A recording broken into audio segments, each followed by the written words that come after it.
بسم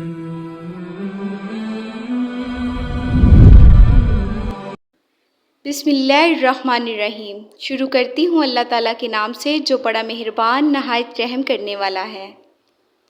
عائشہ رضی اللہ عنہا سے مروی ہے کہ رسول اللہ صلی اللہ علیہ وسلم نے ایک بدو سے اجوا کھجور کے ایک وسق کے بدلے ایک اونٹنی خریدی یا کچھ اونٹنیاں خریدیں۔ رسول اللہ صلی اللہ علیہ وسلم اسے لے کر گھر تشریف لائے اور اسے دینے کے لیے کھجوریں تلاش کی تو کھجوریں نہ ملیں۔ آپ صلی اللہ علیہ وسلم باہر تشریف لائے اور اسے فرمایا ہم نے گھر میں اجوا کھجور تلاش کی تو ہمیں نہ ملی۔ بدو نے کہا ہائے عہد شکنی۔ لوگ اس کی طرف بڑھے اور کہنے لگے اللہ تجھے برباد کرے، کیا رسول اللہ صلی اللہ علیہ وسلم عہد شکنی کریں گے؟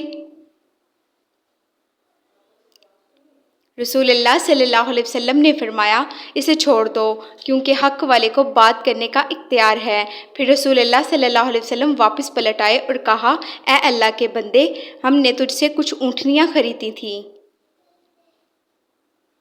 ہمارا خیال تھا کہ ہم نے جو مقرر کیا ہے وہ ہمارے پاس ہوگا، ہم نے تلاش کیا تو ہمیں نہ ملا۔ بدو نے پھر کہا کتنا بڑا دھوکہ ہوا ہے۔ لوگ اس پر چلانے لگے اور کہنے لگے اللہ تجھے برباد کرے، کیا رسول اللہ صلی اللہ علیہ وسلم دھوکہ کریں گے؟ رسول اللہ صلی اللہ علیہ وسلم نے فرمایا اسے چھوڑ دو کیونکہ حق والے کو بات کرنے کا اختیار ہے۔ یہ بات رسول اللہ صلی اللہ علیہ وسلم نے 2 یا 3 مرتبہ کہی۔ جب آپ صلی اللہ علیہ وسلم نے دیکھا کہ یہ بدو بات ہی نہیں سمجھ رہا تو آپ صلی اللہ علیہ وسلم نے اپنے ایک صحابی سے کہا خولہ بنت حکیم بن امیہ رضی اللہ عنہا کی طرف جاؤ اور اس سے کہو کہ اللہ کے رسول تم سے کہہ رہے ہیں کہ اگر تمہارے پاس اجوا کھجوروں کا ایک وسق ہے تو ہمیں ادھار دے دو، انشاءاللہ ہم اسے ادا کر دیں گے۔ وہ صحابی خولہ رضی اللہ عنہا کی طرف گیا، پھر واپس لوٹ آیا اور کہا کہ خولہ رضی اللہ عنہا کہہ رہی ہیں ٹھیک ہے کھجوریں میرے پاس ہیں، آپ کسی کو بھیج دیں جو آ کر لے جائے۔ رسول اللہ صلی اللہ علیہ وسلم نے اس آدمی سے کہا اسے لے جاؤ اور اس کا حق پورا کر کے دو۔ وہ صحابی اسے لے گیا اور اس کا جو حق تھا اسے پورا کر کے دے دیا۔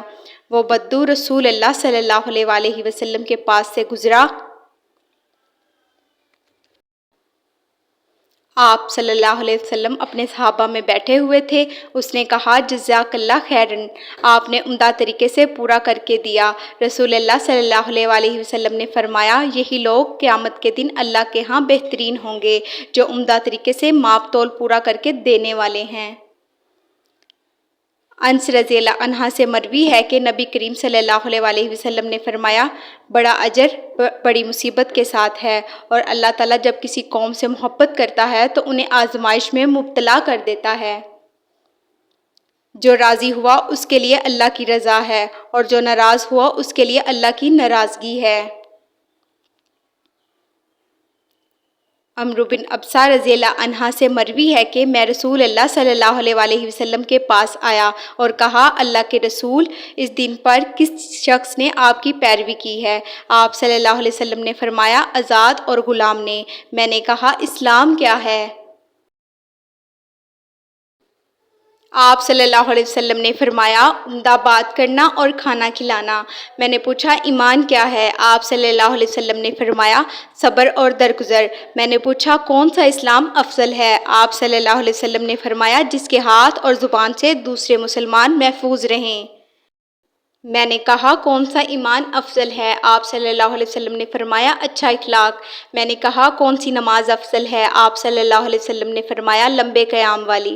میں نے کہا کون سی ہجرت افضل ہے؟ آپ صلی اللہ علیہ وسلم نے فرمایا جس چیز کو تیرے رب نے ناپسند کیا اور تو نے چھوڑ دیا۔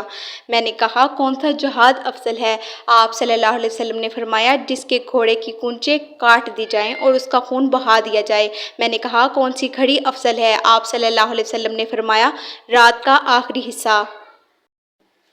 عبداللہ بن مسعود رضی اللہ عنہ نبی صلی اللہ علیہ وسلم سے بیان کرتے ہیں کہ آپ صلی اللہ علیہ وسلم نے فرمایا جب تم میں سے کسی بھی شخص کی موت کسی علاقے میں لکھی گئی ہو تو اللہ تعالیٰ اس کے لیے اس علاقے کی طرف سے کوئی کام پیدا کر دیتا ہے۔ جب وہ اپنے مقام کی انتہا تک پہنچ جاتا ہے تو اللہ تعالیٰ اسے فوت کر دیتا ہے۔ قیامت کے دن زمین کہے گی اے رب یہ وہ بندہ ہے جو تو نے میرے پاس امانت رکھا تھا۔ جزاک اللہ۔